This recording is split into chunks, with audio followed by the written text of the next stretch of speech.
Hello, hello, hello. I'm Marissa, Anita, your host for this special webinar today, which is Maximum Exposure, Rebooting Screen Production, Increasing Capacity, and Building a Sustainable Streaming Industry in Indonesia. On behalf of Akatara, Aprofi, and the MPA, I'd like to welcome all of you and thank you so much for tuning in wherever you are in the world. Indonesia's film, television, and streaming industry has enjoyed exponential growth over the last 5 years, and more people are watching more content on a variety of innovative platforms, whether it's at home or on the move. The international industry is also increasingly interested in working with Indonesia's production community to produce, co-produce, and acquire new films and shows for audiences both here and around the world. Now, how can Indonesia's production community increase production while many restrictions remain in place for health and safety reasons? What can we learn from the experiences of other countries? What can Indonesia do to respond to the increased demand for more production at greater scale with high production values? And is the future digital? How will the boom in streaming services further stimulate the film and television industry in Indonesia and help the industry reach its full potential? Now, today we'll be joined in a timely conversation by Alex Sihar, Head of Policy Advocacy at BPI, and then Norman Lockhart, Director of the Production Management at Netflix Asia Pacific, Alexander Siregar, Senior Manager of Content Acquisition at Disney, Shanti Harman, Chief Executive of Base Entertainment, and Linda Gozali, producer of Magma Entertainment and Aprofi Executive. Firstly, I am delighted that we'll hear from the partners and supporters who made today's webinar possible and who play an active part in the evolution of our creative industry. But for the first welcoming remarks, we would like to invite or welcome Bapak Neil Elhimam, Director for Application and Digital Economy Governance of the Ministry of Tourism and Creative Economy Indonesia. Pak Elhimam, the floor is yours. Morning, ladies and gentlemen. In the past few years, Indonesia has seen significant growth in the number of Indonesian movies as well as their audiences. The number of Indonesian movies has grown from 106 movies made in 2014 to 130 movies in 2019. The audiences of Indonesian movies has also grown from 16 million in 2014 to more than 50 million audiences in 2019. And this is just for movies that are played in the theaters. The numbers of Indonesian movies streamed over OTT platform has also increased as well, especially in this stay-at-home era. The growth of the industry has also has everything to do with the development and strengthening of its ecosystem. The creative economy ecosystem consists of human capital, cultural wealth, intellectual property, physical and digital infrastructure, science and technology, funding, market, and of course, policy and regulation. In the case of Indonesian film industry, for example, the growth has significantly stimulated in part by the removal of the film industry from the negative investment list. Policy has significantly impacted the film value chains in the addition of the screens, from 800 screens in 2014 to more than 1700 screens in 2019, and thus providing more screen time for Indonesian movies as well. Indonesian cultural diversity provides boundless opportunity for the film industry as well. For example, in the past few years, there is a trend of making movies in local languages, and most of them were hitting the box office. In 2016, Wang Panai, a local movie from Makassar, have more than 500,000 viewers. In 2018, US Band 2 from Malang, East Java, was watched more than 1 million moviegoers. In 2020, Tilik, a short movie backed by the Jogja local government, streamed on YouTube, has gained 24 million views in 1.5 months. This shows that hyperlocal might be the way to go for Indonesian creative economy. It should come to no surprise since there are more than 80 million Japanese speakers. There are more than 40 million people speaking Sundanese. About 2 million people speak Makassarese language. The COVID-19 pandemic has badly impacted the movie industries as well, so slowing down production and closing cinemas. On the other hand, it has accelerated the digital transformation in many sectors, such as the creative economy sectors, including the movie industry. Production can still be made by adhering to strict protocol established by the Ministry of Health. There are 270 million Indonesians, and more than 170 million of which has access to the internet, and more than 90% through mobile devices. In this digital era, this should be considered as huge potential digital market and also true from film industry. I believe there are plenty of opportunity to be had in our market. In closing, let's collaborate, cooperate, and synergize. Thank you. Thank you so much, Pak Neil El Himam, for the welcoming remarks. Next, I'd like to extend a warm hello to Ms. Belinda Louie, President and Managing Director, Asia Pacific of the Motion Picture Association. The floor is yours. Hi, this is Belinda Louie with the Motion Picture Association. In recent years, the Indonesian film, television, and streaming industry has proven to be a remarkable success story. At the heart of this transformation is a motivated and talented screen community which has delivered a broad range of quality entertainment for local and increasingly for regional and international audiences. Indonesians love entertainment, and there's been no shortage of demand, and there are now many more ways for entertainment lovers to enjoy their shows. It's good to see more cinemas being built around the country, and it's good to see a variety of legal streaming services providing so much choice online. Today's discussion is all about looking forward and building on the strong foundations that underpin the industry's growth while acknowledging the unparalleled challenges of the pandemic. It's about working together to incentivize good storytelling. I'd like to acknowledge our partners, Akatara and Aprofi, the Ministry of Culture and Education, the Ministry of Tourism, and two of our MPA member companies, Disney and Netflix, for all of you coming together and sharing in the valuable exchange of knowledge and expertise. MPA is delighted to work together with such long-time close friends and colleagues and to contribute to today's program. It follows many years of collaboration on film workshops, pitch competitions, World IP Day screenings, and educational campaigns, all aimed at developing a growing and sustainable screen industry ecosystem that provides great jobs for young Indonesians and great entertainment here and further afield. I wish you all a very fruitful discussion. Thank you so much, Ms. Louie. Next, please welcome Vivian Idris, founder of Biru Terong Indonesia and Program Director of Akatara. Akatara is Indonesia Film Market and Business Forum. Started in 2017, initiated by the Indonesia Film Board and the former Indonesia Agency for Creative Economy, which has now merged into the Tourism and Creative Economy Ministry. We organize and host this annual forum and event where government, filmmakers, and investors could meet through film market, business matching, pitching forum, panel discussion, workshops, and networking session. Each year we see an increased demand for Akatara. More stakeholders took part in this forum, and last year we started to involve other subsectors of creative economy to take part in Akatara. And as for many others, 2020 is not a conducive year to hold Akatara.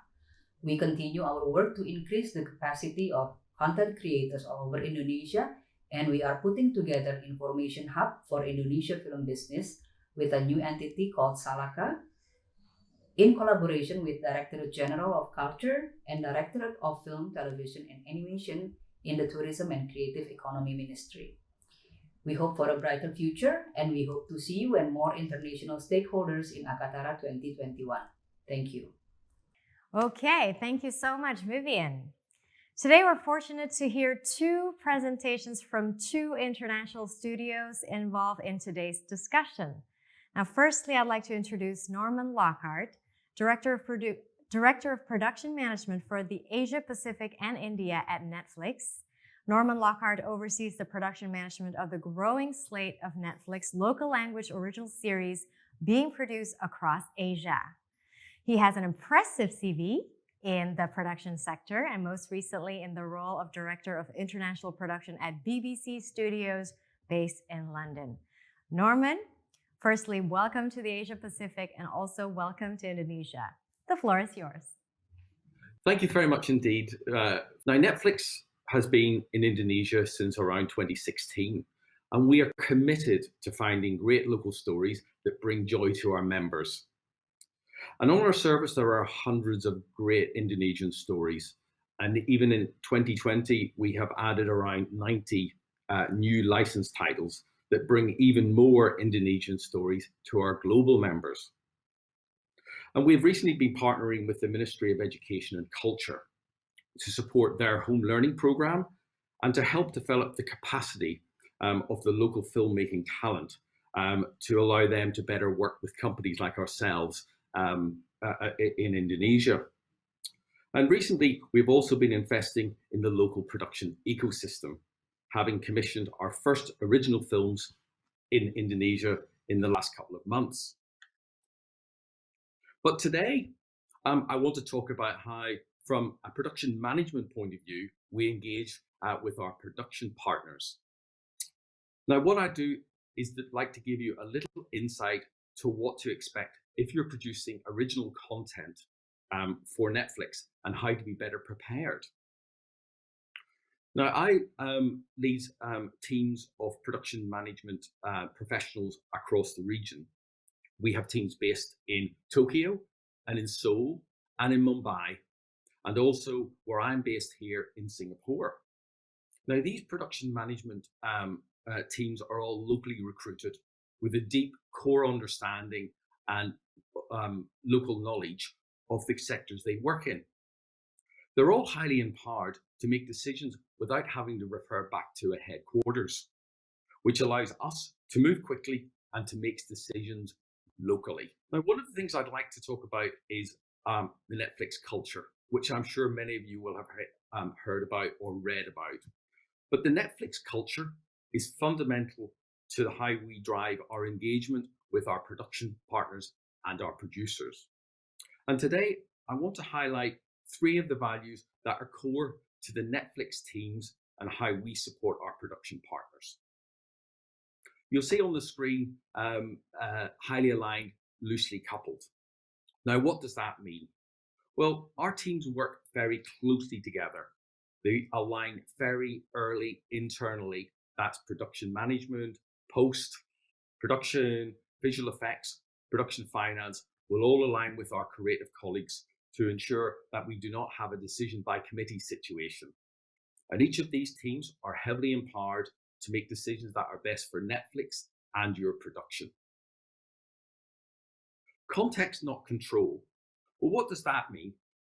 That really refers to us as Netflix, making sure that as we onboard you and give you a better understanding of how we operate and what our expectations of you are as a producer.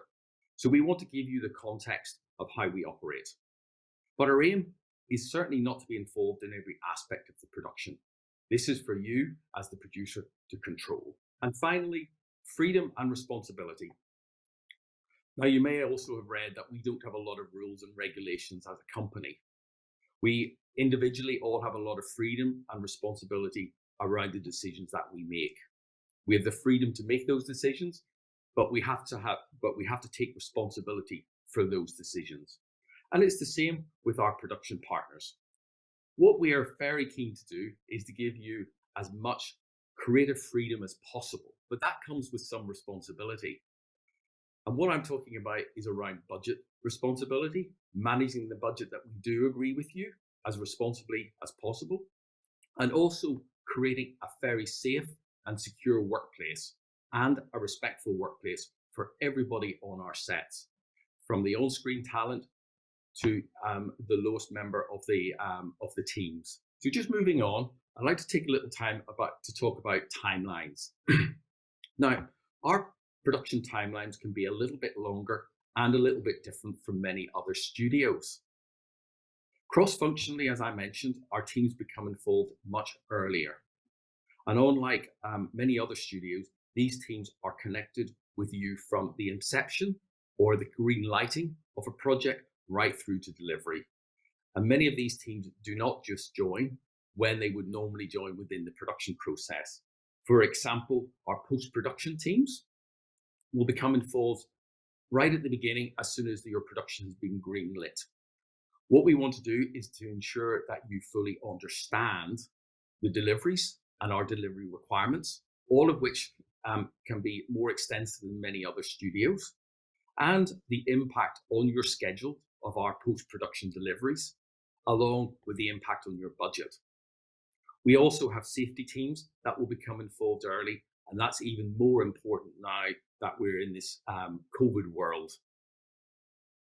But throughout the entire process, you will see from this slide that your content creative teams and your production management teams will be with you throughout to guide you through the whole process of working with Netflix. What we want to do is give you the context and reassurance at each stage of the production. But what we do not want to be is involved in the day-to-day running or every aspect of your production.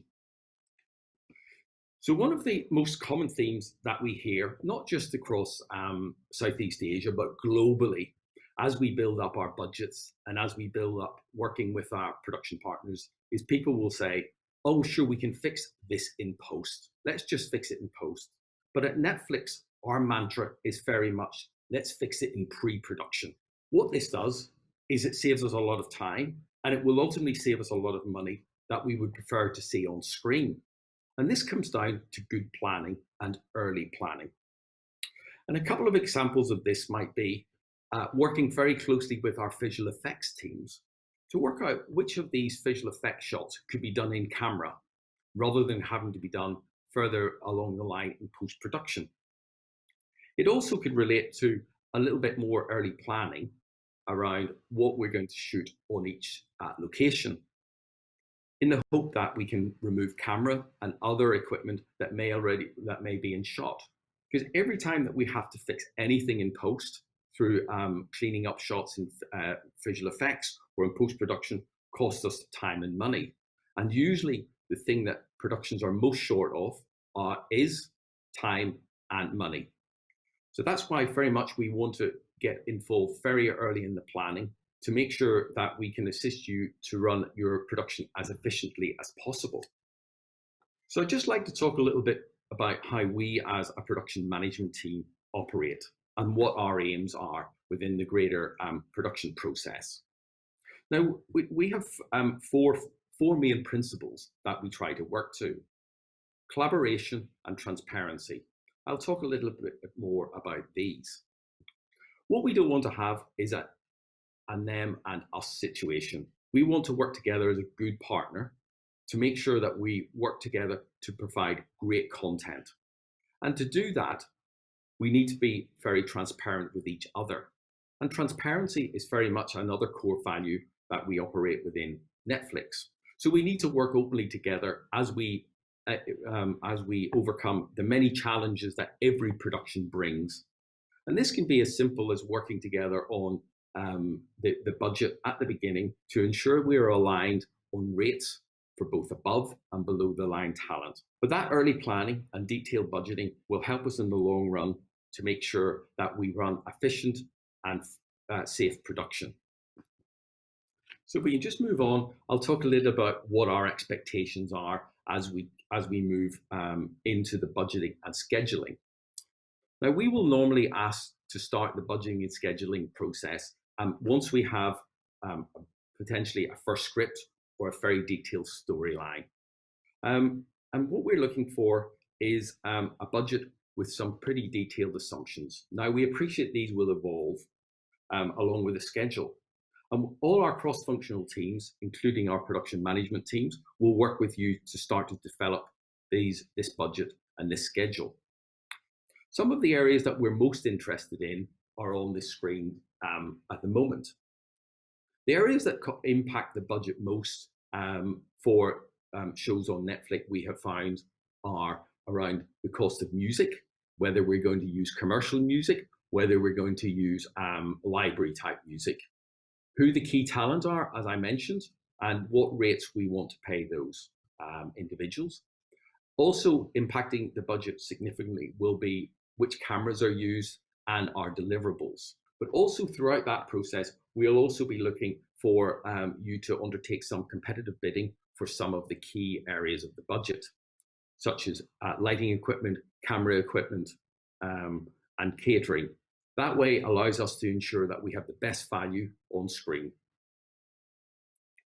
Now, what I would like to say is that at this point, the first budget that we create is not the locked budget. Many people think that as soon as we deliver a budget to Netflix, that's the locked budget. That is not the case. We understand that a project will develop and the budget will evolve. What that doesn't mean, though, is that necessarily the budget will go up. We may look to move money around within the budget, but clearly our expectation is that the budget and the schedule will be totally aligned with the creative. And that requires the communication and the transparency. And we will aim to be as transparent with you throughout the project and this part of the budgeting and assumption, working on the assumptions as possible. Now, at this point, I should say that alignment is the most important thing for us. We want to create great programming that brings joy to our members. And some of that will be very ambitious. But what we do not want to end up is having budgets and creative that are not aligned. So if we have a creative that is very, very ambitious, but we have budget that is here, we need somehow to bring the two together. And that's what myself and the production management teams, along with our creative teams and all our other cross-functional teams, will work with you to bring the budget and the creative together before we set off into filming. So just moving on to production, our approach is, as we reach principal photography, is very much around context, not control. Again, hopefully you will be able to understand the type of deliveries that we require, and we will be having regular meetings and updates to ensure that everybody is on the same page.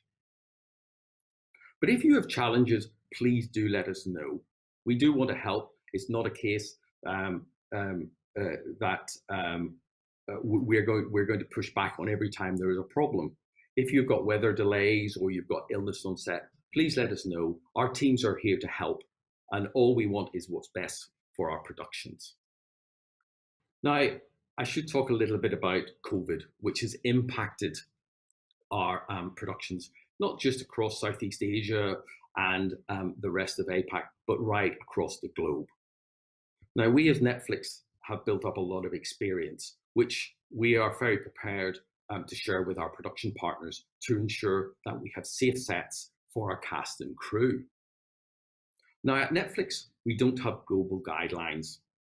We're developing country-specific guidelines using knowledge gained globally, but leaning very much into the local CDCs, their government guidelines, taking advice from local medical professionals, and also using the knowledge of our production partners on assessing what's happening on the ground and what the crew sentiment is at the stage we're about to start production. Now, many of you will be asking, well, what do we think about testing? Well, testing is important and is only a small part of creating a safe environment on set. And it's not always practical, or in some countries, not even mandated. So what I've written up on screen are 3 words: hygiene, hygiene, hygiene. That's what is really the most important thing for us to maintain a safe set. Testing is only a snapshot in time, and as I say, it's a small part of creating that safe environment. What we're finding on pretty well every set around the world that we're working on now, we have some core areas of hygiene that allow us to run these sets safely. This includes regular cleaning regime, that's sanitizing high traffic areas around the set. with each team having their own cleaning regime. And by that, I mean costume and makeup, the camera crew, the catering teams, all having pretty bespoke sanitizing cleaning regimes. And this needs to happen regularly throughout the day. And this sometimes will also impact the need to allow more time for that cleaning to take place throughout the day. And we've also created lots of dedicated sanitation areas that are very well stocked around the set to encourage people to really keep their hands clean. Everybody should wear masks and face shields if you're particularly at risk. Now, these masks should be worn at all time, and the only people that we recommend not wearing a mask are the on-screen talent when we're actually filming. We also take temperatures at least twice a day on our sets and keep a good record of who is coming onto our sets at any particular time. This is really important should we need to do contact tracing if somebody was to unfortunately test positive. And we're also implementing on many of our sets now a COVID coordinator or a COVID officer, who their job is really to oversee the safety regime that we have in place and the hygiene regime. Their job is to make sure that each team is complying with the agreed routine, and also to remind people who may by accident take their mask off or forget to wash their hands. It's not an easy job, but I think it's a really important job, and one that we will see more of and will develop over the coming months.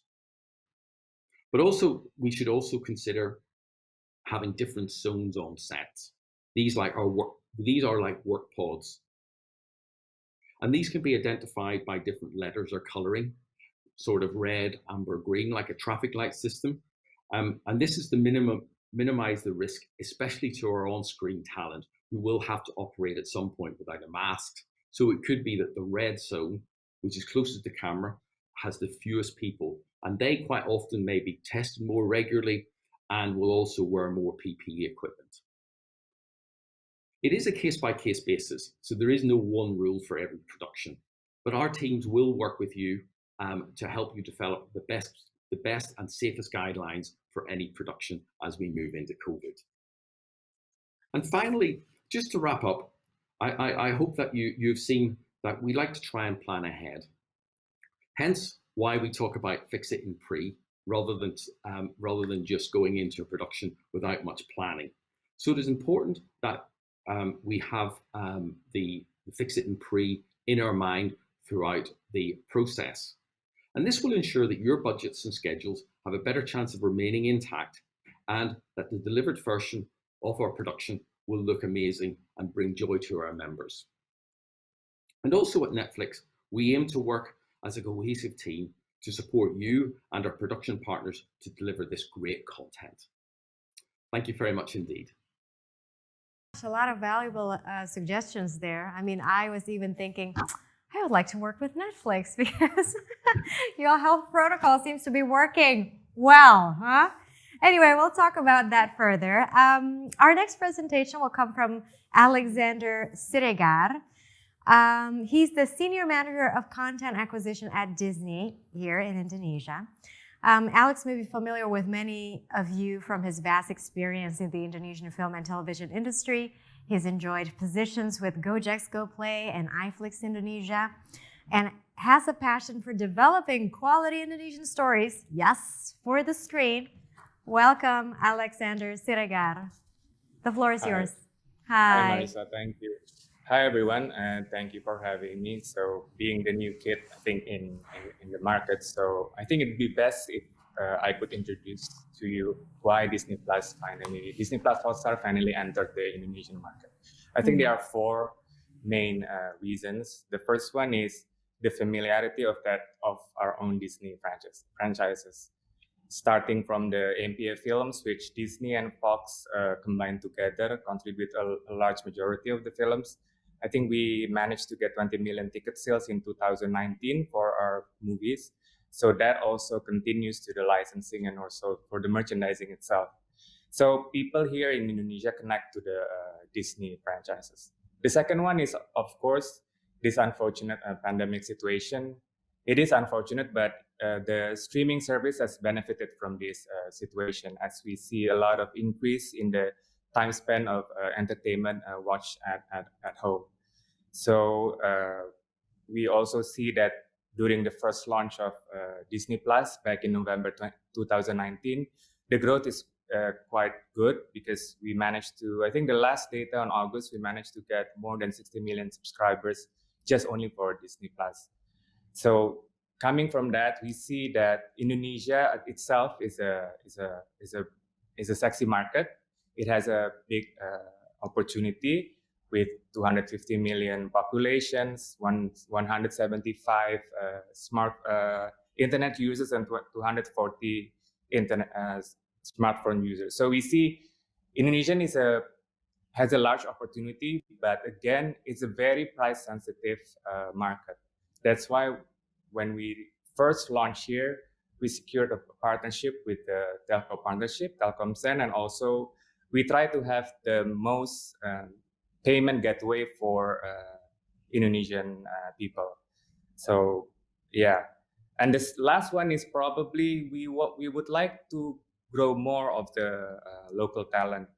As example, probably we just did a webinar with Ad America with Griselda Sastrawinata. Probably not all of you know that she was one of the animator in our very own Moana and Frozen 2. So hopefully by having Disney Plus Hotstar here, right in Indonesia, we could unlock more good local talents and elevate it more.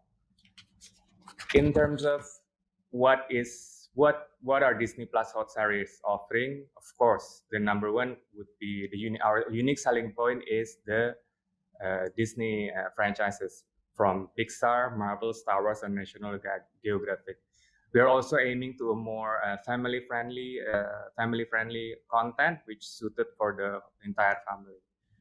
But we also understand probably people are also looking for a more variety of content. That's why by having the Hotstar brand, we also include content that are under the big Disney umbrella studios like ABC, Hulu as well, Fox in our platform. And aside from that, of course, coming from past experience as well, local content works. And what is quite surprising to us with our initial insight, we just launched a little over a month ago, that the Indonesian content performed in our platform.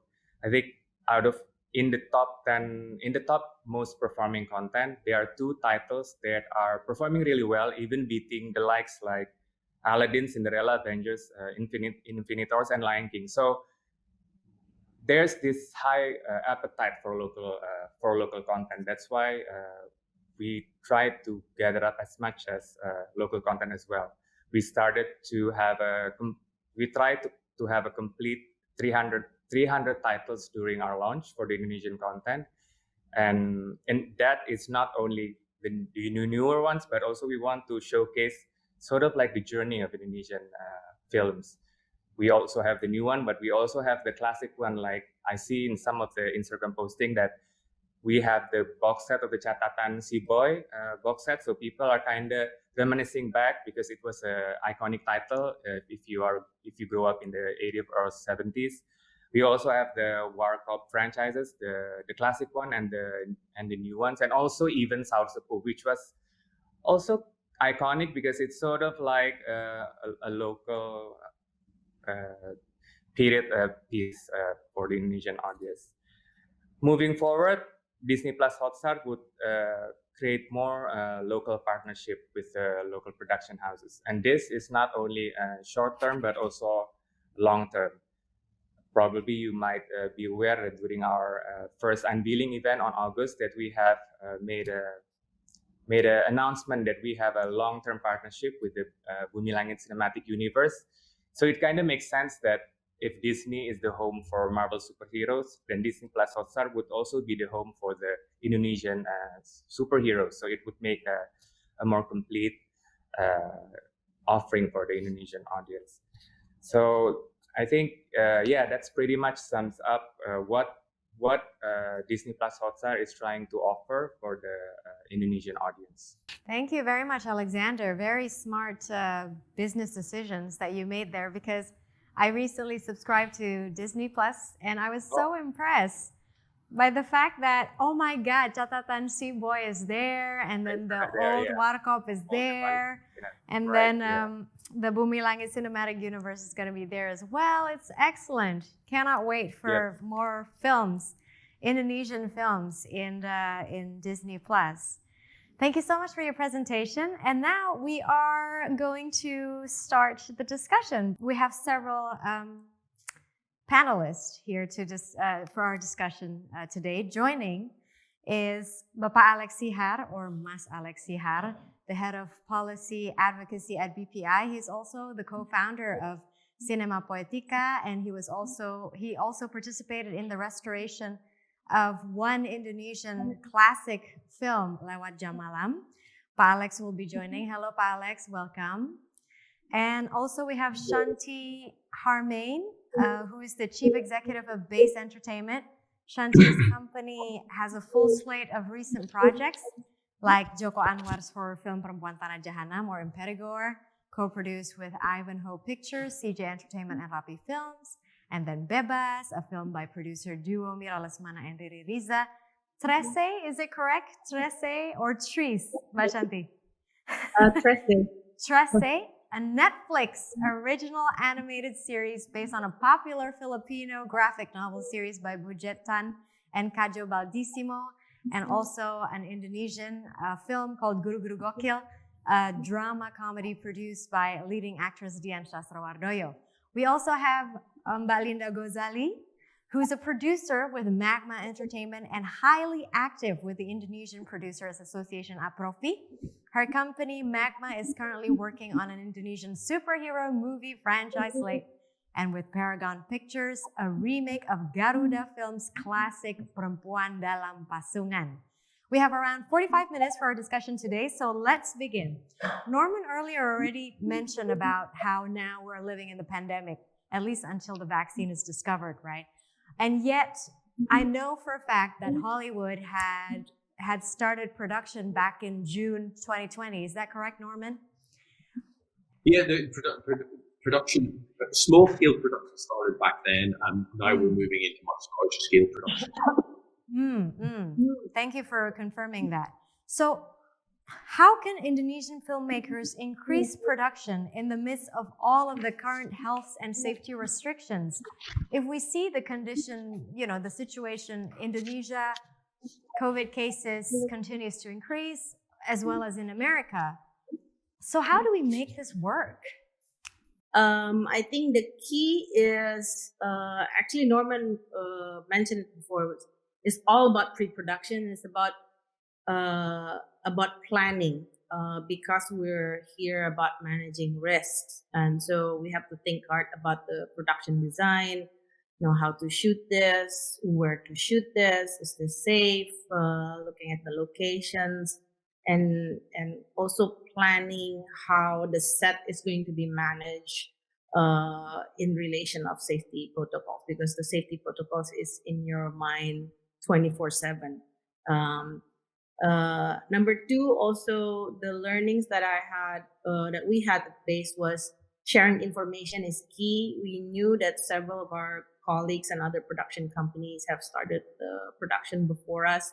So we discussed with them. So what are the challenges? We shared. I shared with Gina Esnur, because she was producing and directing her film. I think she wrapped about a couple of weeks before we start.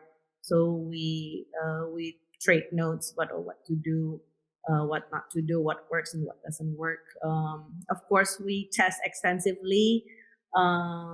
We PCR swap everybody before we started, but then also like every other day, because we have extras, so we have to continuously track the testing as well.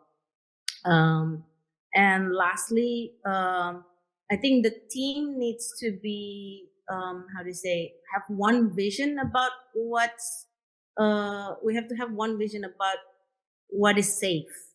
That includes, wearing mask, washing your hands, physical distance, and basically the definition of hygiene. And we need to align again and again. So we have like our COVID officer who like every hour or every half hour remind us like, don't forget, have to wash your hands, like check your masker. So it's a continuous. I think you have to raise the awareness and in basically dealing with this safety protocol. It's about a state of mind as well. So yeah. Right. Yes, I completely agree with you, Mbak Shanti, because I'm currently actually shooting a film as well. I'm in a production. I'm acting in a production. I totally agree with what you said, Shanti. There, it is about everybody having to have one vision, as the production sets off, and the importance of hygiene is so important. That cannot be underestimated. That it's wearing masks, it's washing of hands, it's making sure there is a protocol in place across all the different areas of production. But it is about having one vision. I see. Okay, so I guess having that COVID officer should be a standard in Indonesian production. That's really good. Actually, back in June 2020, the BPI, the BPI, the Badan Perfilman Indonesia, been gathering all the stakeholders in production lines to create a kind of convention about how to deal with this safety protocol in production. That convention we push forward to the government, and because of that, I forgot, this around 20th of June, they released the joint decree between the Minister of Tourism and Creative Economy and the Minister of Education and Culture, aligning the health protocol of film production inside. So it's a guideline, and one of it is that every production has to have a cooperation between the film production and the health officials of the local area. So actually, now all the producers are the safety officers. That said, I think what Alex was saying and what Shanti from her experience, definitely it's quite a new challenge that we have to face. It's not just a new normal, but it's truly a new challenge. And in that challenge, definitely we have to have what we call safety discretion. In the past, everybody comes together as part of the camaraderie within this teamwork of a movie production. There is no way that anything can be made without a teamwork or a camaraderie. However, given the new challenge situation, we do have to sort of define or redefine the job description as well as the tasks and the timing of everybody's role and functions, so that whatever the camaraderie that used to be there, it just needs to be refined a little bit more according to the current situation. Because definitely without that, I think it would be quite impossible to achieve anything given the constraints, given the challenges. But I think if anything Indonesia is all about, it's resilience, it's endurance, and despite the fact that we know this is going to be quite a long marathon, we are here. We are here to basically continue and to proceed, given whatever the new opportunity it's going to be. I agree with you, Belinda. Do you agree that we should make this off? Yes, yes. Somebody would like to ask. Oh, sorry. Sorry to interrupt. I was just going to add. To echo a lot of that that's just been said by Belinda, that it's around that planning, and it's about getting the planning early, and it's about working out how everybody has a responsibility on the set to be thoughtful about every action they take. I agree. So basically, I think to make that happen, you need a very strong leader in the production. Either that's the producer or that's the director. Yes, Mbak Shanti. That's why you have to Yeah, you need to design it well, because you Yeah. have a creative target that you want to deliver and you want to achieve, and you want to protect that also, that creativity. Like you want to reach Correct. the most, and Yeah. but then you have to also manage the risk, which is majority of the risk you don't control. So Yeah. that's the biggest challenge. You're trying to control the risk that is living and growing, and you don't have any control. So then I found that production design. I mean, for this film, we design and redesign. I think if I see the drawing maybe 4 to 5 times before we go into production, like, oh no, like to change this one. Look again at the location. Oh, this one poses risk. Then you ask the director, you really need to do this one? Like how important is it? Like, because we have one big scene that is super key, and we're using this location, and like all the production were just like shaking their heads, like no. in the end, the replacement works better afterwards, but it needs like thinking and rethinking. So I guess that's the key steps. Yes. Could I add? Sorry. Yes. Please do, Norman. Yes. Could I just add one other thing around the COVID coordinator, the COVID manager? Yes, it is great if it's the producer, but the producer is often busy. It's important to have somebody who can be walking around this regularly, but also senior enough that people will listen to them. So it's very pertinent. There's no real point in having a very junior member of the production doing that. You've got to have somebody that will be respected. That when they say put your mask on or leave the show, people will respect their voice. Yes, I completely agree with you, Norman. Totally. So from BPI, Pa Alex, so what's the solution for that? Because this is very serious matter, right? I mean, should we involve a medical person there? How, Pa Alex? According to the joint decree and the convention that we made before between filmmakers, film producers, and film crews, that every production is supposed to, in cooperation with the local medical facilities and medical doctors. So it's in control between the production and the local health. How do we make sure that they actually do it? Because right now, I'm in a production where they do not have a COVID officer, right? So, gimana Pa Alex? How? That's another problem that we have. How to manage that every producer is doing it. I hope that we have 3 big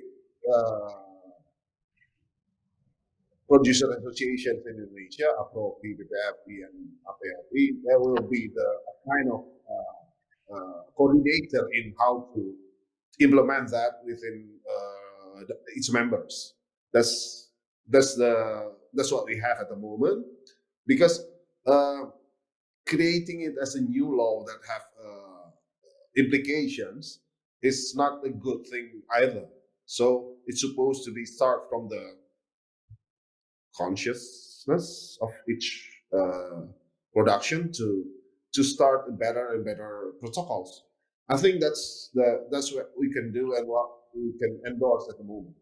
Right. Yeah, because from my experience, the current production company doesn't seem to, I don't know, probably they don't talk to APROFI so that they don't know this, the standard health protocol.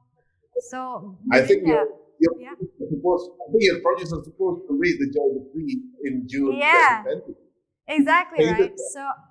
So I guess probably there needs to be a better communication between the producer association as well with with the production companies in Indonesia, because obviously BASE is doing it, but some production companies they seem to be relatively clueless about it. Belinda, would you like to comment on that? I think sometimes one of the toughest question to answer is, at one hand, when we are about to start production, obviously there will be a lot more elements that need to be taken care of and needs to be done. It needs to be implemented in this kind of pandemic situation. However, there's also a question of the economy, of the ecosystem. So a lot of the times, those producers that might have started in the beginning, prior or at the beginning of the COVID, when it started back in March, they haven't finished. And yet they've been in vacuum for the past 5 months or 6 months. So the question is, do you go on or not? Or if there is a little bit of a window of opportunity, they have to go ahead and do whatever they need to do. Yet, there will be also a question of the budget, because definitely you have to add on to the budget of whatever that needs to be in place, that needs to be in the industry, and it needs to be a new part of the current protocol and procedures on location, in particular, to ensure the safety discretion that was mentioned by all the panelists. So in that kind of moment, at that juncture, I guess, we do a moral suasion and we do all what we can in order to advise and remind everyone. At the end of the day, I think everybody has to take care of themselves, especially the ones who are working with them. So the responsibility has to be fully taken into control. Just like what Shanti did with her production, she's one of the most meticulous person with all the steps that she mentioned, and then Gina as well. So all these things, yeah, it's quite a new hassle that needs to be adopted into the current production situation. And yet, some may think they can get away with that, and that is one thing that we need to actually keep on reminding and keep on persuading everyone to just go ahead and do that. Yeah, I agree with you. I think in the current situation, I'm the health protocol officer in the studio or in the production. I have one anecdote that so we do swap. I mean, we test almost every day or every other day. So for those who didn't have masks, I would say, like, are you ready for swap tomorrow? So we tease whoever like got caught of not being disciplined about masks. They're going to go to the swap area. So everybody is like, oh, okay, a little bit of punishment there. That's very good, Shanti. That's very good that you do frequent testing. Because even when we talk about testing, some people are still confused. They do it like, oh, every 2 weeks. I'm like, well, if you don't quarantine, you can get it anytime, right? If you quarantine, then sure. Yeah, sure. Everyone is, for example, in this one place. But most productions, they don't, because of, again, budgeting constraints. Yes, thank you for sharing that, guys. Which countries do you know appear to have adopted a workable solution to shooting during pandemic times? I mean, Shanti is one standard, right? But do we have any other examples in Asia Pacific or around the world? Maybe Norman or Alexander?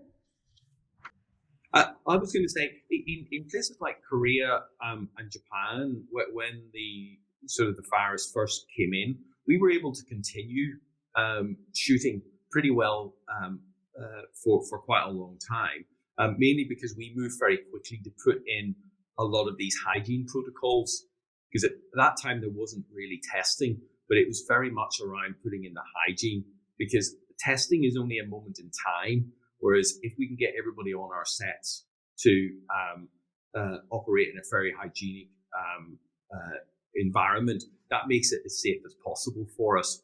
But we right across APAC, we are now back filming again in most countries. We've just resumed production on some of our local language original series in India in the last 2 weeks. Yeah, I've been talking to the colleagues in the Disney Singapore as well, and I think one of the countries that were going back shooting initially was Australia and, of course, Singapore. So I see in the rules they are, again, planning and meticulous detail. Like, for example, the shoot location is divided into a different zone for different crews and cast to be there. So probably Singapore and Australia, I think what I've read has been quite ready to do the shoot again. Okay, I guess so. There are two things that are important. Basically, we need to. It has to be hygienic, and that needs to be planned in the pre-production. And also, secondly, is the zoning. I don't know how many Indonesian productions have done zoning, because I don't know. Maybe Mbak Shanti has done zoning. Have you done zoning, Mbak Shanti? Yeah, we have like 6 rings: ring 1, ring 2, ring 3, and ring 6. So it's ring 1 is director and actor. So it manages the contact and the flow of cast and crew in a set, basically. And you have to adapt every time you basically move into a set, because different sets that is tiny and Yeah. and then So could you please explain the zoning system a little bit more in detail? So the first ring is the director and the actors, and then how many rings do you have? And I think we have 6. I think and sometimes it divides also makeup. This is for makeup, and so only certain people can go to that area. So it just lessen the the back and forth, the to and fro. So who can enter that zone? Who can enter this? Who can enter this? It's all about managing flow, basically. Yeah. Right. So there are 6 rings. The first ring is the actor and the directors, and there are different zonings as well with different departments, right? Okay. Yeah. Okay. Yeah, we need that really. According to the joint decree that I said before, from June 2020, actually, it's already said that minimum every production, especially in long production, supposed to have 3 areas, 3 zoning. First is the shooting site, and the second is the unit base, and the third is the extra base. So the first area consists for producers, director, cast, camera department, artistic, lighting, and crew who will deal directly with the shooting. And the second area, the unit base, is intended for the production administration department. Dressing room, makeup room, cast room, cast waiting room, the artistic department and special effects there. And the third area is the extra base, intended for the additional extras, as ways, consumption, preparation area, and everything. So actually, the guideline is there. Wow, thank you so much. Thank you, Alex. I need to have a link to that. I think we all need to share that link to our colleagues, right? It seems that some people are just clueless, Alex. Okay. I have a question though, yes. Alex. Since this joint decree is available, if like a production team is not applying this, would that be some sort of like, how Indonesians sometimes you need to have some sort of like possibility? That's the problem. We don't have any. It's not law. It's a guideline. We don't have any. Even as a guideline, guideline is still pretty good. It is. Actually, all the association producers and film crew associations and filmmakers association are convening to create this. Right. So okay. I think one more thing that we also forgot. I think we need to also talk to the crew about trust. I think that's key. The team. It's about trust. The fact that we are here to produce the film is an economic activity for all. It's also a creative activity for all that we all need, because if we don't start the production, the industry will falter, basically, and then it has a direct impact to, again, economy and work. So I think from the very beginning of the production, we need to say, look, this is a joint effort. We need to have trust, and also in a way, the producer tries very much to say, like, don't be afraid if you don't feel well, you're sick. Please don't be afraid to come up and say, I don't feel well. You're not going to be. So the producer also need to give also comfort that they will be taken care of. So it's all about trust, because then some people like, oh, I don't do well, but then I'll be fired or da da da, and that creates distrust. Because we need to know, we need to have the transparency that okay, are we okay? Everybody's okay. We move to the next one. We move together. I think that's the key. Yeah, I agree. And that's very important. And on all Netflix productions globally, it's about building that trust, and we're very clear at the onboarding stage when we're talking to the crew about the fact that if they're feeling ill, they should not come on set. We will pay them if they're not, but much better that they stay off for the day than us have an entire unit have to shut down for 2 weeks. Yeah. Yes. That's excellent point as well, Norman. Okay. Now, let's talk about capacity building. Now that we have streaming services like Netflix, and then we have Disney Plus, and then they are also very much interested in creating local content together with local producers and directors and filmmakers, basically in general. So, what can Indonesia do to respond to the increased demand for more production at a greater scale and with higher production value? Because as we know, Mbak Shanti and Mbak Linda, and also Pak Alex, Pak Alexander as well, we don't have that many film schools. We don't have a lot of film school graduates. And usually when we make films, in Indonesian, we would say, itu lagi, itu lagi. It's like, the people are the same. It's like, the filmmakers community is actually pretty small in Indonesia. Now, what's the solution to this? We need to create more content, especially, now we have Netflix and Disney Plus. We don't have that many people so far. It's a chicken and egg situation. It's also $1 million question, which all of us in the industry truly are doing all we can, even though during this pandemic, I do believe that if you were to ask me, Linda, is there any enough crew available? It's never enough, It's like the greatest showman. It's never enough. And we still have to do all we can in order to regenerate every single field that we have. Before we started with this pandemic situation, everything is halted. Indonesia, as you said in the beginning, is actually on the rising trend in terms of the capacity building, in terms of the demand for content, in terms of even the collaborative production. We're actually just stepping up on a very good trend towards the new future. However, we do have in the back of our mind thinking that, okay, if I were to produce 2 or 3 next year, what am I going to do with the crew? Are we going to have enough people, or am I going to be able to have the teamwork that I need, depending upon what production, of course, you're making. But there's never enough crew, and this is one of the reasons the school, as what I know, SAE Institute Jakarta, have already produced some of the crew members that are already in the industry. BINUS as well. But one point that I need to make is that a lot of the Indonesian crew actually are quite what we call autodidact.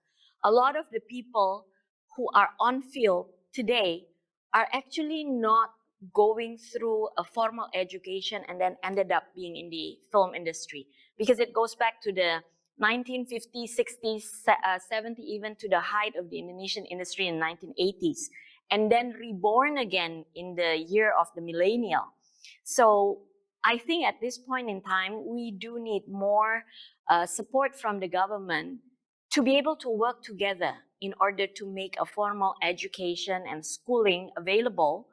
But on the other hand, given that we're autodidact, a lot of the collaborative efforts between countries, now with Netflix, Hotstar, Disney available in Indonesia, and they're looking to actually produce local content, I think their local production and their current wave of the new things coming up for the OTT platform will become another form of educational school on field, because through the collaborative effort together, I do believe there is a transfer of knowledge that actually can be done, and it will be ongoing. And it's something of many people's dream and many people's achievement target. Someday in this industry, not only that we will have more than enough crew, but also more than enough people of Indonesia that actually being recognized overseas. Just like what Pa Alexander was mentioning, there are Indonesian cartoonists or design artists that actually have already participated in the production overseas. But we need to keep this going. We can't stop. Yeah. Adding to Mbak Linda, it also I think because nowadays we see the Indonesian films are more has a more variety in it. Which what used to be more conventional now. I mean, I'm taking example for Kucumbu Tubuh Idaku, Mas Garin's film, and also 27 Steps of Me. That was kind of a groundbreaking, I think, because especially Kucumbu won Piala Citra. So more and more film that do not act as like an entertainment method, but also shed some social issues in it. So that's why I think Belinda was talking about the millennials. The younger, newer people are more attracted to be more a part to Indonesian films. So I think that helps to create more workers for the film industry. And I see there's a lot of sort of like courses on how to be producers or how to be a writer. So most probably it's because they see this type of movies are getting more variety. Yes, I agree. I'm liking this discussion.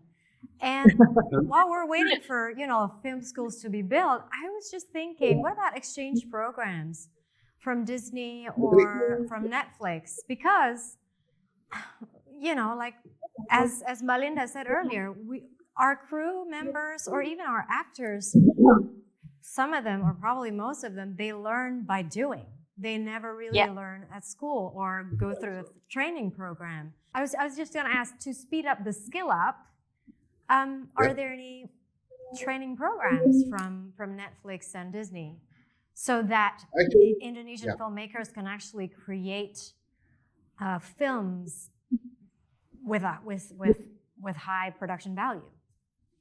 Actually, since February, I think, if I'm not forget, since February or March 2020, the Ministry of Education and Culture been working with Netflix in that a kind of small what we call it, workshop, joint workshop. Can you explain further? Yeah, actually, it's supposed to be before the pandemic. It's supposed to be like this. Around 20 young Indonesian screenwriters. It's going to be filmmakers. Filmmakers. It's going to be workshop in LA with the Netflix's mentors, and then back to Indonesia, and we have 2 or 3 times on-site workshops to write better and better storylines and scripts, and after that it's gonna be applied to create short films. Actually, we already have that plan before, but because of the pandemic, it's stopped. But the online version of it is of course it's not as the same as the on site doing it. But we hope when this is coming down, the pandemic coming down, we hope we can endorse that kind of workshop more and more. And that's gonna be a while, Alex. Around what, 2 weeks, 3 weeks ago, we've been talking with Disney, and thinking we have all the same workshops as well. Maybe in the next year. That kind of thing. If you're asking about the how to speed up, but Yeah. actually, since the last 2 years, maybe I've been talking with the Ministry of. So we see it as two things, right? One is education system for the new filmmakers, Yes. and the other one is how to boost up the capacity building of the Yeah. professional that we have at the moment, Yeah. because that's two different things and two different needs, right? The first one we talked with the Ministry of Education. The second one we talked to the Ministry of Creative Economy. Because at the moment, as Mbak Linda said before, that the production have new challenges. First, the safety protocol, but not only that, we have the change of viewers' consuming behavior Yeah. of film. Yeah, it's been almost 10 months without cinema. So the Yes. consuming behavior is changing. Yeah. That's why the shape of the film is changing. So the Yes. method of production is changing. That's we have to. Well, of course, the one who realized at first supposed to be all the producers, Mbak Linda, Mbak Shanti, they have aware about that. That's why we have to, and also we have to follow another pipeline of production because of the needs of the OTTs, like these things are Netflix. It's different pipeline before because the needs of the cinemas are different with the OTT. That kind of thing we need to have more strategic way to plan. Yeah. I think Marissa, let me throw a Hail Mary out of this discussion of what Alex is saying, and I think having the privilege of Norman being here, Alexander from Disney Hotstar being here, I think it's not impossible. I do believe it's not impossible. Someday there will be a Disney, Netflix, Indonesia institution to actually be able to produce qualified filmmakers in different fields, in whatever fields there is that needs to be done. And in there, I can actually imagine having Shanti as one of the mentor, or Mira Lesmana, Lala Timothy, Joko Anwar, anyone available within this industry actually being one of the mentor to design a program. Because Indonesia itself is quite unique, you know. What we produce in terms of content, it's kind of like so many layers. The daily ones, you can see the soap opera ones. You can now have the Bumi Langit cinematic universe of the superhero. We have Perempuan Tanah Jahanam produced by Shanti that actually has been recognized worldwide. So the horror genre also is having a revelation ever since Pengabdi Setan by Joko Anwar actually is produced, right? So this is the time, at the time when we are in vacuum now, in fact, this is the best time to come up with any kind of concept there is to be made and there is to be realized in the future. I mean, that's my thinking, because by the time I'm making Perempuan Dalam Pasungan as a remake, I need the new talent. I need the new collaborative efforts all together. Yeah, that's an interesting point from Belinda as well. I would like to ask Norman and Alexander about it. So right now, the kind of collaboration that you two are thinking is basically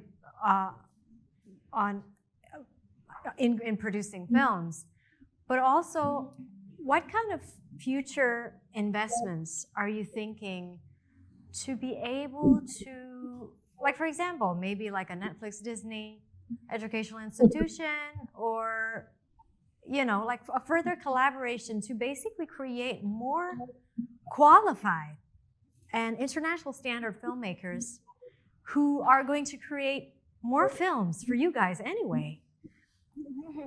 I think if I can just say here, the challenges that you have here in Indonesia are not unique. We have these challenges globally as well in many other countries where there is a shortage of crew, both above and below the line. And I think it's about how we can build that base of crew quickly and efficiently, and that a lot of that is giving them the opportunity to work on the job.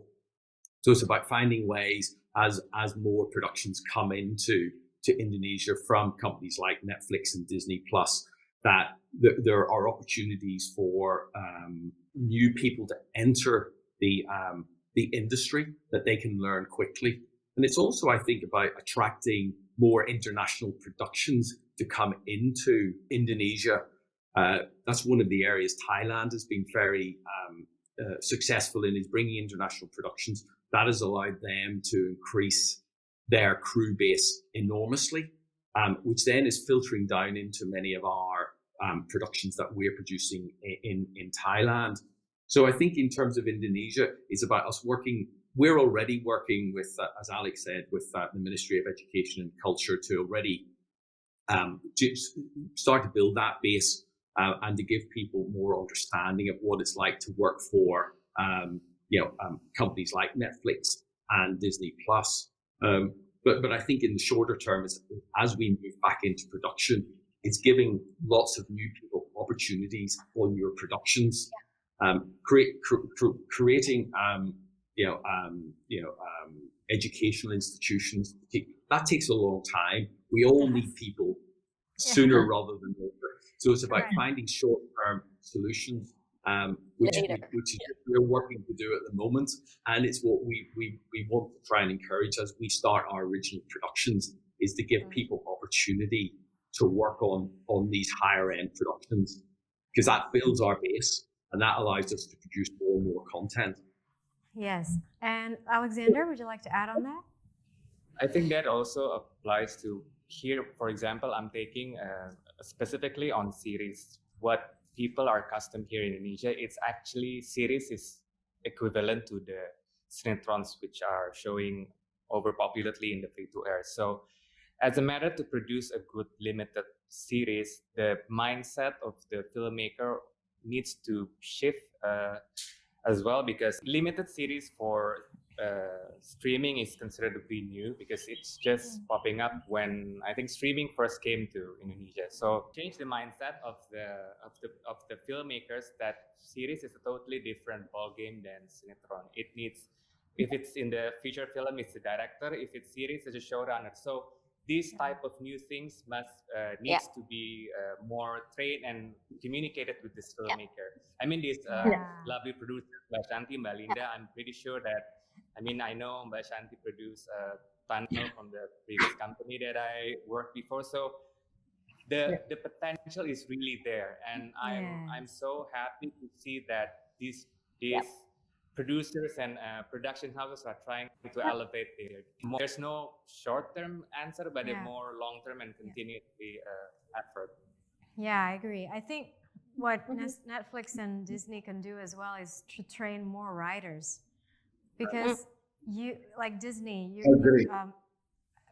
Alexander, you mentioned about creating series now, and it's different from cinetron, absolutely. And the thing about series, especially coming from America, oh my God, just the quality of writing, insanity, like Succession and everything. The thing about series, it has to be gripping, right? And that's why we need more strong, very strong writers in Indonesia. Anyway, yes. So since Netflix and Disney are here, and I haven't been to the cinema since the pandemic, right? And I really miss it, but thanks to you guys, I can still enjoy films. So is the future digital, Norman and Alexander? Does this mean that this is, pretty much the end of cinema until the vaccine is discovered? I would say cinema would still have, after this pandemic situation, cinema would still have a place for moviegoers, because going to the cinema is a totally different experience itself. Right from the concession, you go to the main area, and then even you wait for the movie to actually show and you see the trailer. So it's a totally different experience. But yes, during this pandemic, of course, people are relying more to streaming. So it is in a way a new way, but I would say cinema would still have a secure place in the heart of the moviegoers. What about you, Norman? I would agree. I think they'll coexist. Whenever the world starts to normalize again, I think the world is a very strange place at the moment. But as we pull out, I think they offer different experiences, and I think they'll continue to coexist. So from it is quite a yearning. Sorry, it is quite a yearning, it is quite a desire that we all have been waiting for. I mean, I think at this point in time, needless to say, a lot of people who have their production ready, they are completely just have been rescheduled, and you know, it's like keep your fingers crossed, keep on going. But having Netflix definitely is a fantastic alternative option. But the cinematic experience, just like what Alexander was saying, nothing beats that. Because being there together to just witness all the hard work and the teamwork in particular, that actually says something about it. It does. It is a collective experience, isn't it? It's irreplaceable. Cinematic experience, nothing you can change. The cinematic experience is very important. That's why the cinemas are our cathedrals, right? Yes. But what we really, really hope is, I don't know when the pandemic will soon end, and we hope that at that time, the cinemas are there. Because now it's very hard time for them, for our colleagues in cinemas.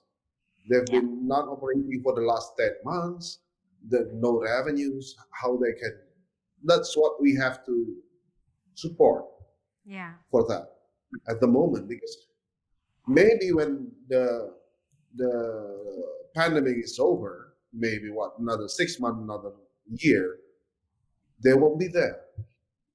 That's what we really need to support them at the moment. Yes, I agree.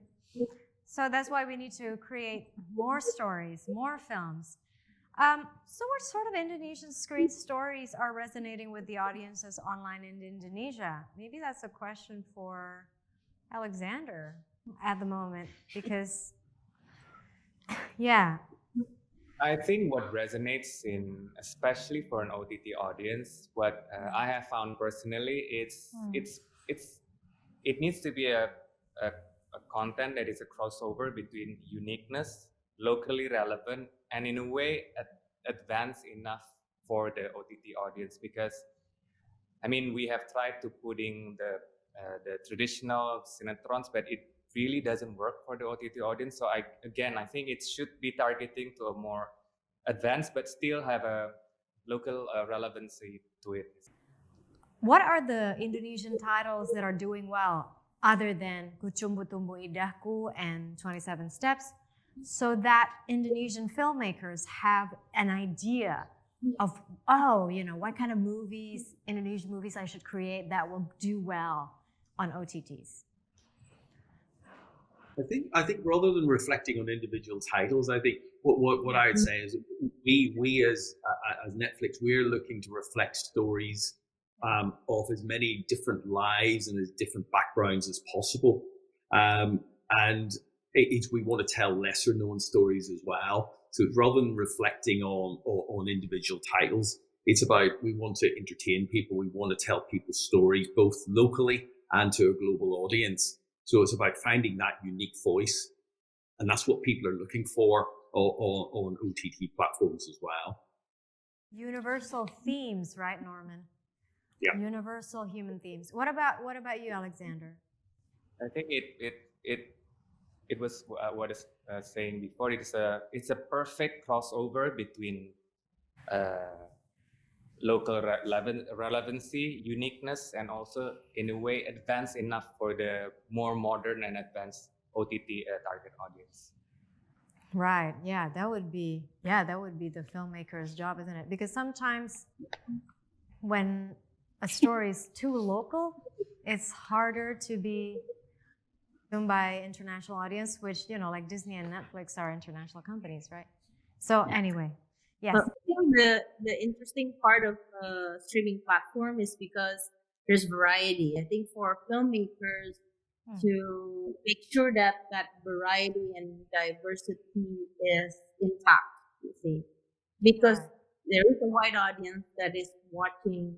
I mean, let's say if you have a subscription to, you know, either Netflix or Disney Plus, and then your family's watching, the children want to watch this, the mother wants to watch this, the father wants to watch this. So that alone already give an example that within one family there's so many sub audience, and I think for is not about it's about what works, because then we easily fall into then everybody makes that one particular one particular type of film, and I think that is we need to go away from that. I think what we see as success is different. You know, what we definition is different. Yeah. Good point. Good point by Shanti.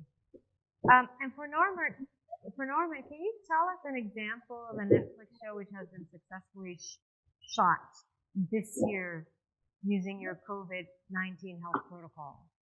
In terms of COVID health protocols, we have a number of productions that are currently in production. Unfortunately, none of those are complete because they are literally in production at the moment. Right. But we have in places like countries like Korea, we have about 4 productions currently running at the moment, all using COVID protocols, of which we've talked a little bit about here. But as we've said, some of them are very bespoke for each production, because having global protocols that we're going to do the same in every production doesn't work. We have to, and as was mentioned by Shanti earlier, and then it's about us working out what is going to work best for that production on that location. But yes, so we have a number of productions in Korea. We have 2 productions currently running in Japan, and we have completed 2 productions in Japan. They are currently in production. So we've successfully been through the production process, and we have, which each time we complete a production, we will then debrief with the teams to take the best learnings of things that went well, and also things that didn't go well. And many of those are around trying to keep the pods in place that we talked about earlier, where people very quickly forget about those pods, but they're so important. Yes. So yes, Mbak Shanti, and I know you've worked with Netflix as well, right? So what's your experience working with Netflix, especially in this pandemic?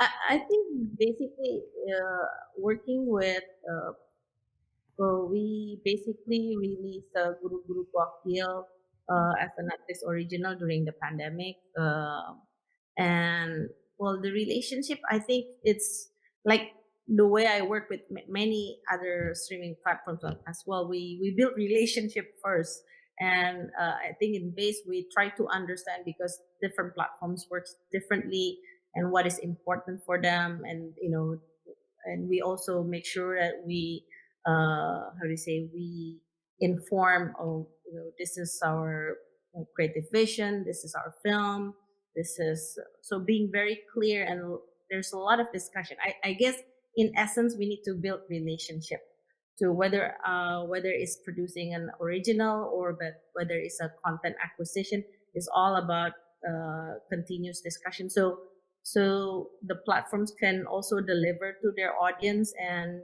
in a way our creative vision is also well represented and well reflected in, if it goes to either Netflix or another platform. That's how it goes from base point. Yeah. Okay. Yeah. From your point of view, it's relationship. Yeah. It's building relationship. It is relationship. It's all about relationship. It is, right? I totally agree. And it's a collaboration. I mean, film, series, is a collaboration. So it's not just the cast and crew, but also the platforms and they to understand. Or can you imagine you deal with so many? I mean, Norman, you must be dealing with so many titles in one go and trying to understand each each project and its uniqueness. And also, in a way, Alex, so in the content acquisition, have to understand, say, oh, what am I acquiring? So that is a very meticulous work, and to keep up with every different producers with their production. So it's very much about building relationships, building relationships with people and each other to create the best. Because everybody wants to create the best show possible. Like, oh, how do you deal with Netflix? How do you deal with Disney? And it's like young filmmakers. I said you need to also think about from their point of view when they meet you. You know, you can't like you suddenly like, here's my project and here's this. Then I'm like. You need to take Norman Alexander for a nice breakfast or coffee or brunch first, you know? It's like get to know people. You just like sit down like, hi, I'm this. So yes, what Shanti says was correct. I was going to ask you that question. So we need to know what you need as well, right? I mean, it's like as an Indonesian, we need to know. So how much content are you looking at over the next 12 to 24 months, Alexander and Norman, from Indonesia? Yeah. For us, there's no specific number of titles or hours that I think for a video on demand, right? Because it's on demand. It's not. We are more flexible as opposed to free to air because free to air it's slotted with the time slot, but here it's actually what works and what doesn't work. So answering your question, we want probably the easiest answer is we want as much as good, appropriate content for our platform. Okay. What about you, Norman? It would be very, very much the same in terms that we don't have set numbers because it's an on-demand service. We're looking for great stories. That's the thing. If you find great stories, that will encourage us to commission and do more projects. We are still buying, lots of licensed titles, and that will continue. But in our original, it's about finding great stories that will resonate with our audience and our members in Indonesia, but globally. So how do we pitch? We, meaning Indonesian filmmakers, how do we pitch to you guys? What sort of things do we need to prepare? Look, I think for pitching for Netflix, it's about building a relationship, which is what we've just talked about. It's not about just sending a pitch out of the blue. We are working, we're working with many producers, and some of those will be larger, more experienced producers, but we're also open to working with new producers. But I think it's about building that relationship and with the Netflix team. Again, just to follow up, Norman, you said earlier that not only that you will work with, like big experienced producers, you will also work with new producers. How are you going to, because this is the thing in Indonesia, because our industry is relatively small, the film industry is relatively small. The people who have access to this kind of information tends to be just those people. Whereas I think that out there is almost like a talent show, right, Norman? Mm-hmm. That you have to, you have to bring the public. Yeah. Maybe there are great talents out there that are not discovered just because they do not have the access to this film industry. Now, do you have any system in mind? That's part of our journey. That we're on now is to discover more of those talents. Again, so much of production generally doesn't happen overnight. What we have to do now is to build those relationships, to meet those people. Some of them may come out of some of the initiatives that we've been working with the Ministry of Education and Culture on. Who knows? But that's the journey that I think all of us are on in not just in Indonesia, but in many marketplaces. to understand and discover new talent. But that doesn't happen overnight. Yes, of Yeah. course. Agree. Yes. Pak Ika, would you like to, sorry, not Pak Ika, Pak Alex, would you like to add Yep. about that, like making sure that great information like this can be accessed by, like wider filmmaking community? Because I know that in film schools all over Indonesia, like we don't have many, but they have film community. But oftentimes they just don't get the opportunity because they don't know the network. Pak Alex? Okay. At the moment, the Netflix, Disney, and other OTTs are also corresponding with the BPI. So, and most of all big, or not only big, but most of all the networks of film communities are also stakeholders of the BPI. So, I think BPI can be one of the how to call it, the bridge or the hub in interconnecting between the Disney, Netflix, and we've been contacting each other for the last year or 2 years, and of course, BPI can be a hub for new talents that not there yet or not in a big production size to be also get a spotlight for the OTT perspectives. I think that's what we can offer. Yes. Oh yeah, but Alex, I would like to also follow up on what Norman said earlier about opening up Indonesia more as a shooting location. Of course. I mean, how easy or how difficult is it to, right? Mbak Shanti is smiling. Yeah, I mean, the idea would be like, we have so many beautiful islands, so many. Okay. It's insane. As we have nothing here, as a pattern on that, on been doing that kind of thing since what, 10, 15 years, Mbak Shanti? 20 years, maybe. So actually, one of the aim or one of the duty of Badan Perfilman Indonesia is as well, like myself doing the advocacy for the policy, that we have another hat doing that particular thing, the location promotion. Indonesia as promoting Indonesia as the shooting locations, or for joint production or for foreign productions. So we've been working with the Kemenparekraf, the Ministry of Creative Economy, for the last 2 or 3 years, creating small hubs. We call it KFD, the Commission Film Daerah, local film commissions. Already 5 local film commissions. Bandung, I forget the details. But that's the small hubs that we try to promote to get bigger hubs, to create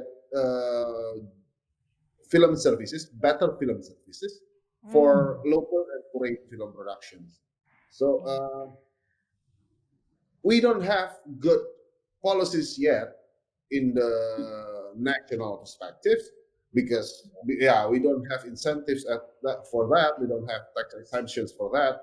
But especially now, we are in the strict travel permit because of the pandemic. But what we've been seeking for the last 5 years, what kind of incentive that the financing sectors can get. I think that's all that I can say about that. It's difficult dealing with, especially with the Ministry of Finance and Ministry of Foreign Affairs. Right. Okay. I think for like big corporate, we did one big one in 2009, early 2019. I think the clarity of regulation, let's say we don't offer incentive yet, but I think the clarity of regulation, how to deal with foreign crews, that needs to be extremely clear.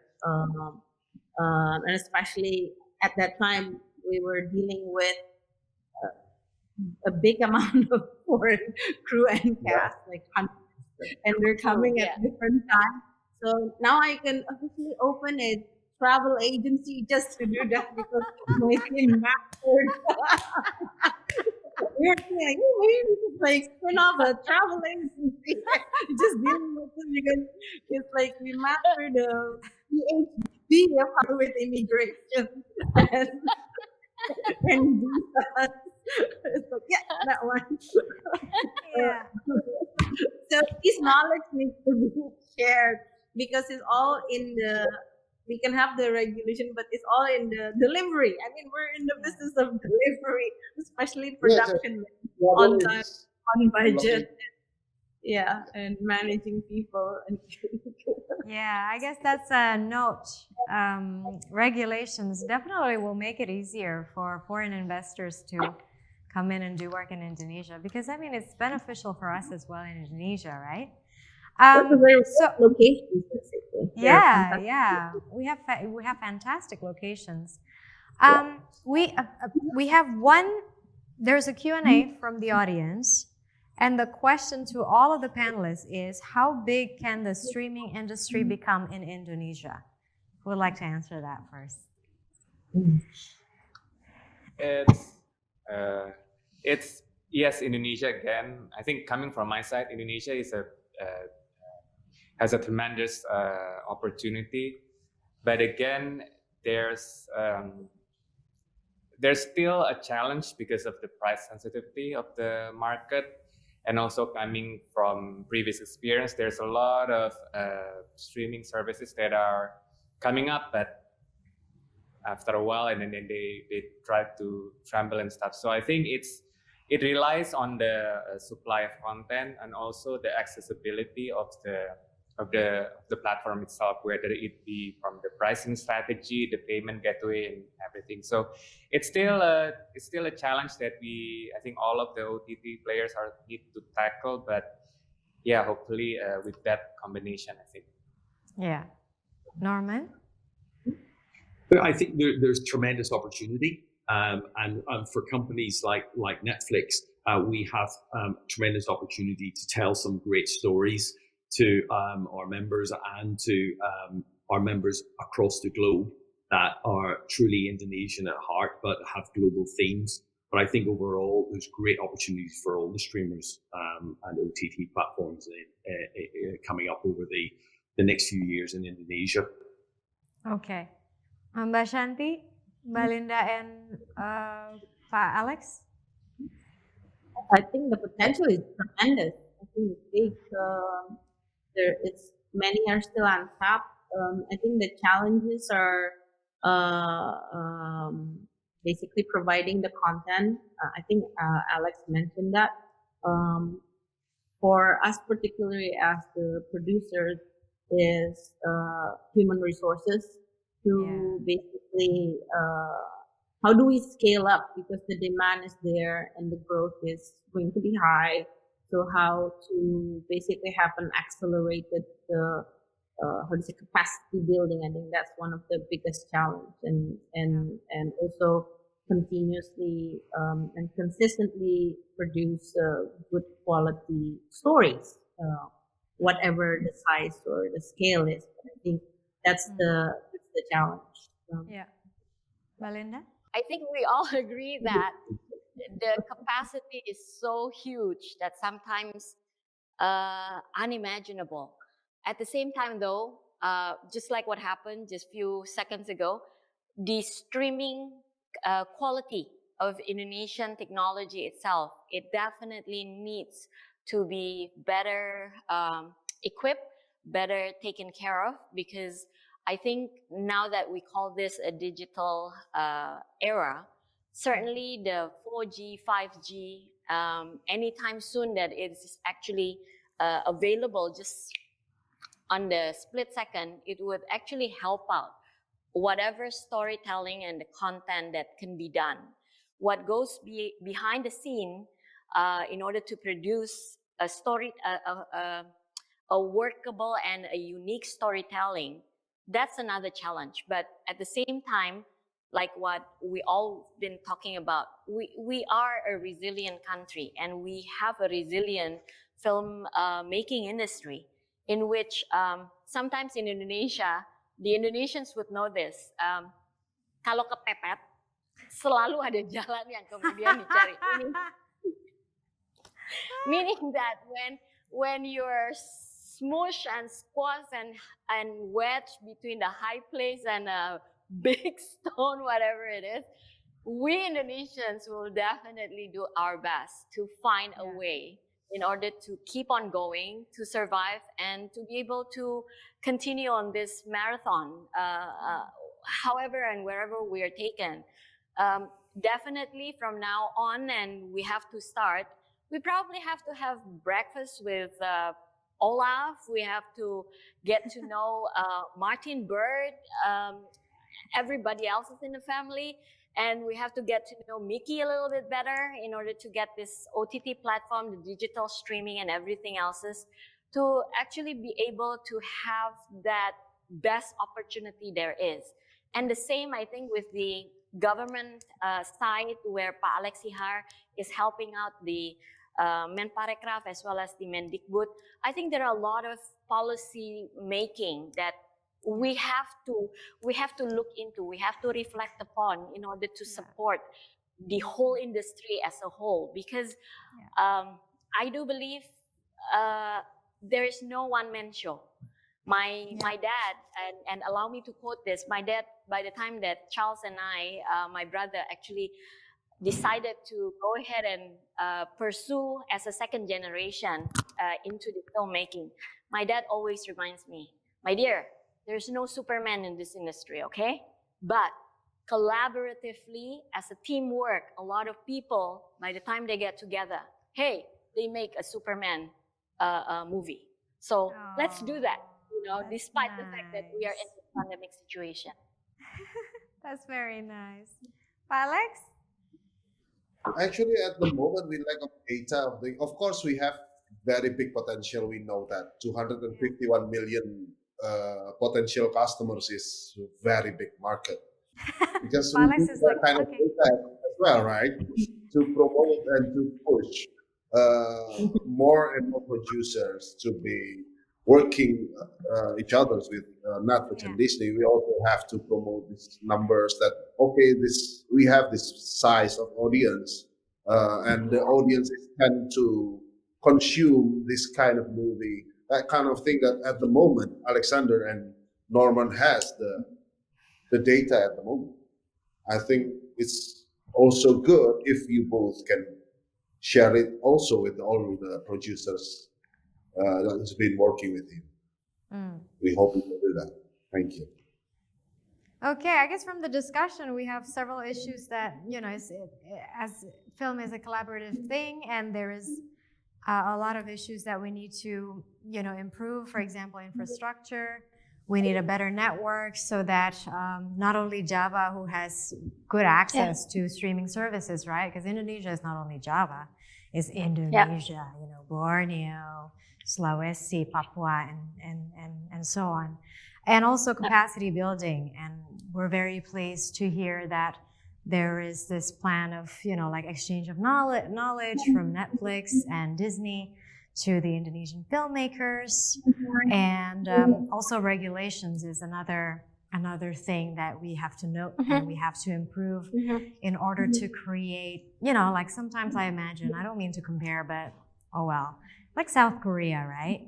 South Korea has developed, my God, for the past more than 2 decades, because the government is serious about actually growing the creative industry. So they did the investment correctly, and now they're reaping what they sow, for 25 years.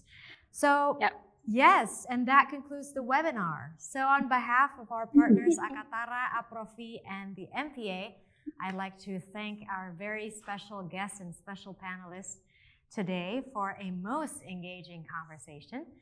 And we hope you, the audience, found something of value to consider. And for the filmmakers amongst you, that you feel encouraged and inspired to participate in the ongoing evolution of this dynamic Indonesian film industry. Now, creative careers have always been high risk, but also high reward. and will no doubt continue to be so for the foreseeable future. Thank you so much, Norman, Alexander, Mbak Shanti, Mbak Thank you. Linda, My pleasure. and Thank also you. Pak Alex, and also for the audience.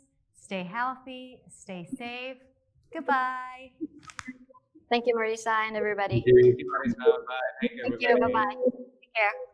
Folks, you can go to MPA Asia Pacific Facebook page to see the recording of this webinar. If you have any questions to our conversation today, you can write it down on MPA Asia Pacific's Facebook page, or you can also email us.